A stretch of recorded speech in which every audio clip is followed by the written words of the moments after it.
اگه مالیت عرفی داره و انصرافی نیست، مبادلت مال به مال، بله میگه مالیت نداره یا میگه انصراف داره از مسئله، یعنی مال دنیاست فقط.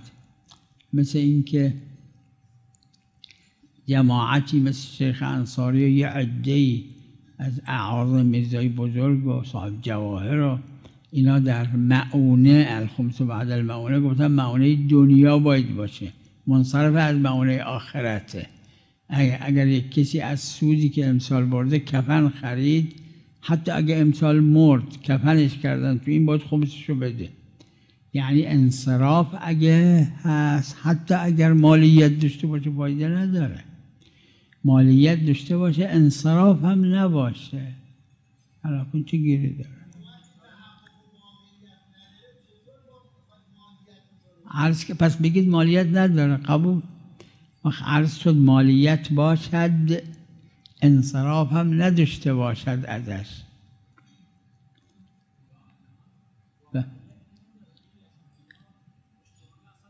بله اعتبار مالیته، هیچ اشکال نداره. بله بله بله مالیت عرفی باشه کافیه. فقط نسبت به مسئله بهشت و آخرت این ادله انصراف داره عادتا ازش.